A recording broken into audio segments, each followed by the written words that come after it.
back up? Because his statement is Wack 100's been out here screaming snitch at everybody for years. But now, a leaked wiretap allegedly dropped by 21 Savage has people digging back into that old 2005 federal gun case. What if Wack's been playing both sides this whole time? Let's break it down.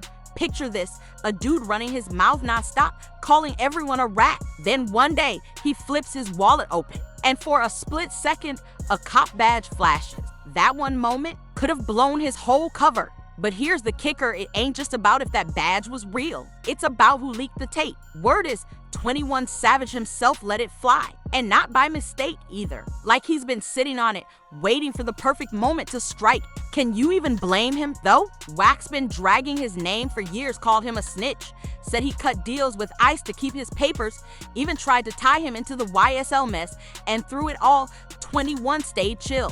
Threw a few jabs, sure, but mostly kept it moving. But this, if 21 really dropped that tape, it wasn't revenge. It was chess. After years of sneak disses on Clubhouse, 21 clapped back without saying a word, like he finally had enough. And when you start connecting the dots, it's wild. Wack's been pointing fingers at everyone else just to keep people from looking too hard at him. And this ain't even the first time whispers of Wack working with the feds popped up just months ago. Big U got hit with RICO charges. But here's where it turns shady. Before Big U even turned himself in, he dropped a video straight up accusing Wack of working with the FBI. That's when things started smelling foul. Before the RICO even made headlines, before arrests, before paperwork, Wack already knew the heat was coming. He even hit up Big U's wife, sending her a frantic 911 type message like, he needs to get out now. Sounds like a warning, right? But real ones are saying it felt more like a setup wearing a warning's clothes. Like Wack already knew the raid was coming because he helped make the call. And here's the wildest part after Big U got booked. Wack jumped online slick talking, flipping the whole script. He accused Big U of moving dirty, even claimed Big U was using a BlackBerry to communicate with the feds. But instead of clearing his own name, all Wack did was make people raise their eyebrows even higher. God damn, Triple It's been 3 years. Obviously, you ain't going to court because you was going to court. Triple Every time you go to court, they gonna let us know you going to court. So I can't go to court for immigration if I got an open nah, gun what case. about Fool. the gun case, bull? I can't go to court for immigration if I got an open gun case. How is Wack always the first to know? How's he always dead center in the storm but somehow never the one getting soaked? That call to Big U's wife, it didn't feel like no favor. It felt like a man playing both sides, warning the same dude. He just set up, staying close enough to the fire to feel the heat, but never once getting burned. And that's when folks started seeing Wack in a whole new light. Maybe he wasn't a watchdog at all. Maybe he's been a snake, hiding in plain sight this whole time. And here's where it gets deep, this ain't new. This goes all the way back to 2005. Word on the street says Wack 100 and his brother got pulled over in Texas. At first, it sounded simple, a speeding stop. Cops come up, ask the usual. Wack tells them they're headed to a funeral in Oklahoma. Then they ask to search the car. Wack says no, so they call in a K9 unit. That dog goes off, and boom, they find a shotgun, a rifle, and a pistol. All loaded. Here's the kicker, Wack and his brother were convicted felons. That's federal time right there. No questions, no loopholes. Cases like that, they end careers before they even start. But somehow, Wack posted bail and slid back to LA like nothing ever happened. Then silence. 2 whole years. No court updates, no headlines, nothing. And out of nowhere, the whole case gets dismissed, not for weak evidence, not for a technical slip up. The court wrote it was dismissed in the interest of justice. Now hold up. Anybody who knows how the system works, especially with felons and guns, knows. That phrase don't just pop up by accident. That ain't no mercy move. That usually means somebody handed something over. Later, Wack tried to brush it off, claimed the search was illegal, but that was all cap. The public court records showed no mention of an illegal search. No police mistakes. Just clean and quiet dismissal, like he never even got caught. And the timing, that's what really makes this story stick.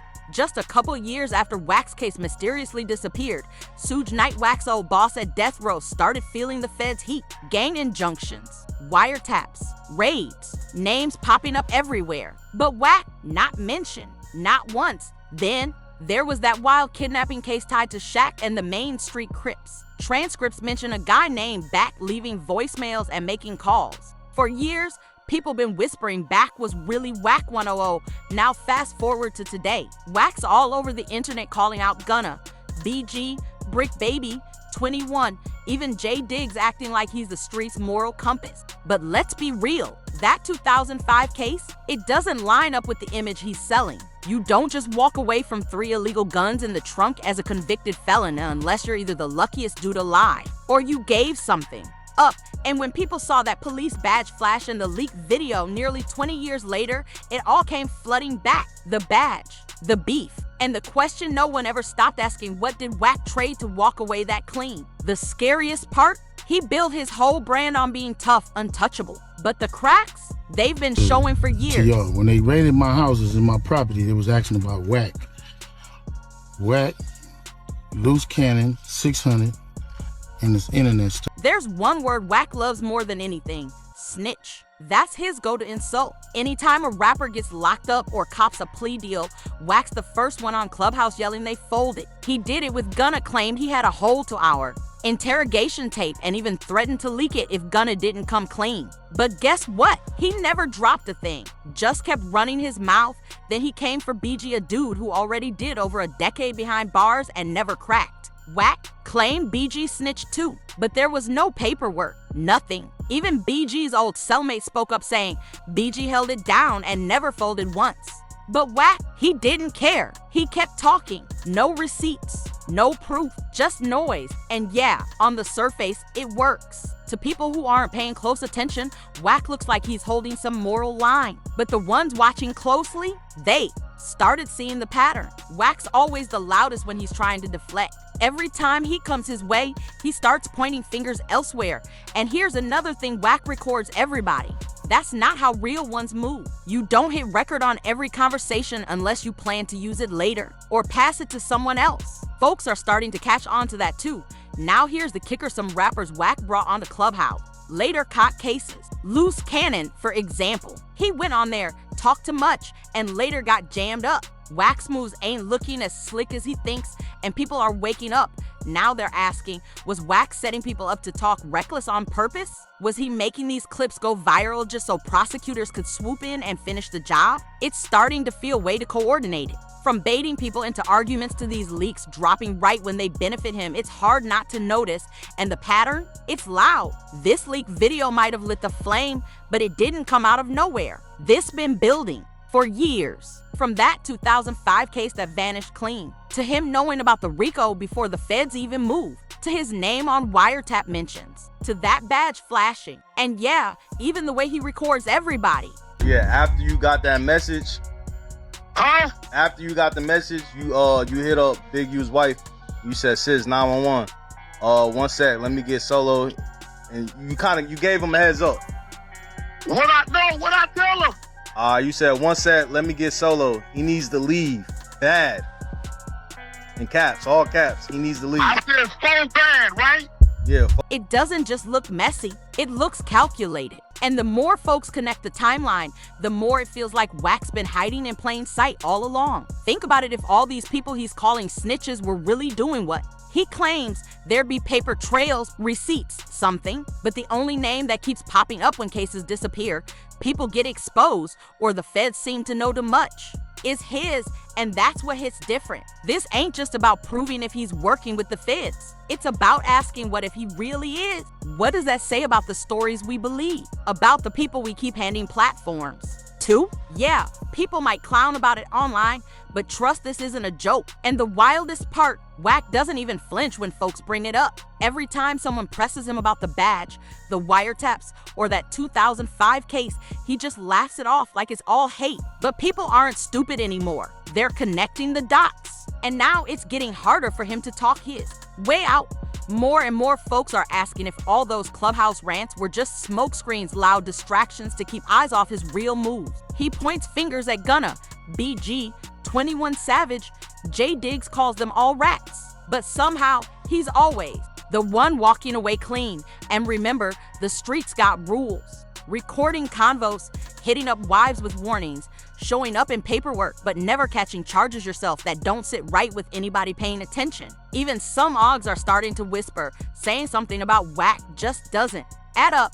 Here's the craziest part: Wack's not slowing down. He's still doubling down, still hopping on Clubhouse, still calling people out, still claiming he's the realest in the room. But meanwhile, that leaked video, the court records, all these little details, they're stacking up like bricks. And this time, it feels like the streets are finally waking up. If Wack really has been playing both sides all these years, lining people up to keep his hands clean, what does that mean for everyone he's been around? How many lives did he wreck just to keep himself safe? At some point, you gotta ask, is Wack the loudest one in the room because he's hiding the biggest secret? And now, with all eyes on him, the streets are talking louder than ever. Folks digging through old videos, audio clips, even social media posts, and what they're finding keeps raising more questions. People are pulling up Clubhouse footage where Wack slips, saying stuff like, "I already knew what was going to happen, and I told them how to move," like he's been orchestrating moves behind the scenes this whole time. Some even believe there's a pattern how certain rappers ended up indicted not long after clashing with him online. Going through it, I said, yeah, I don't know nothing about this. He said, man, y'all too tight. I see Big U signature. I see other signatures. I'm reading it. And what shook me was the police issued device to communicate with law enforcement in form of a... It's like clockwork every time Wack sparks beef with somebody.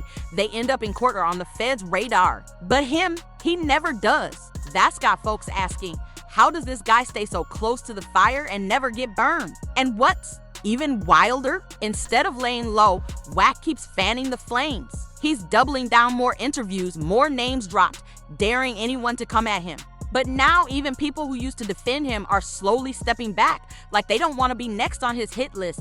Some are saying Wack's whole brand, the tough talk, the rat hunting, the online beefs, was never about principle. It was all about control, about staying untouchable while everyone else took the fall. Now the streets are watching closer than ever. Every move Wack makes feels like it could finally be the one to expose him for good. Because at this point, it's not just about calling him out. It's about uncovering how many people already got caught up in his web without even realizing it. And just when you think it can't get any messier, here comes the twist. Word is, a few folks from Wack's inner circle are starting to break their silence. Quiet whispers turning into loud accusations, saying he's been playing this game way longer than anyone thought. One former associate even claimed Wack coached him on what to say in meetings, told him to leave certain names out of conversations, and even warned him to act dumb if questioned. That's the kind of talk that makes people wonder who was Wack protecting and who was he setting up. Now people are digging up old stories. Beef that magically vanished once Wack got involved. Charges against some of his associates disappearing overnight while others went down hard. It's painting a picture that's hard to ignore. A man moving chess pieces 10 steps ahead while everyone else thought it was just chaos. And through it all, Wack keeps posting, keeps talking, acting like nothing can touch him. But even his own camp's energy feels different. Now, you can see it, the uneasy faces on live streams, the silence when his name comes up in rooms. The streets are buzzing louder than ever, asking the real questions. How many people did Wack sacrifice to keep his hands clean? How deep does this go? And if the truth ever comes out, how many careers, how many lives will it take down with him? Give you some time. I don't know, 24 hours, 12 hours, 5 hours, 6 hours, 1 hour. I don't know. I'm gonna give you some time though, Gunner, for you to go ahead on and confess. At this point, it's not just Wack under the microscope, it's everyone around him. Folks are watching to see who cracks first. And you can feel the shift. People who once rode hard for Wack are quietly stepping back. Old allies are deleting posts, unfollowing him on the low, like they sense a storm coming and don't want to get caught in the crossfire. Even blogs and podcasts that used to thrive off his Clubhouse rants are switching up. Instead of giving him the mic, they're replaying his old words and asking the tough questions. Why does he always seem to know what's about to go down? Why does his name never stick to paperwork except when cases vanish? Now, more clips are resurfacing, old convos where Wack slipped up, beefs that didn't add up back then but now fit perfectly into the puzzle. And the picture forming, it's not a good look. Some even say the feds don't need to take Wack down. because he's already feeding them everything they need. That thought alone got the streets on edge, making people question who's really solid. Through it all, Wack's still loud posting, talking, pointing fingers like staying noisy will keep the heat off. But the louder he gets, the more folks are paying attention. And slowly, they're realizing just how much smoke he's been blowing all these years. Now it feels like a countdown. The streets are watching, the walls are closing in, and everyone's waiting for the day Wack finally has to answer, not just to the people he called out, but to all the ones he played along the way. And no more. Not when real lives been caught up in this kind of slick manipulation. Wack spent years calling everyone else a snitch, but now the streets are side-eyeing him, asking if the loudest voice in the room was wired from the start. And the scariest part, he's not even laying low. He's still out here talking, and whatever he says next might be the final piece that blows the whole thing wide open. What do you think? Has Wack been playing both sides this entire time? Drop your take in the comments. Smash that like button, share this with your crew, and don't forget to subscribe. You won't want to miss what's coming next.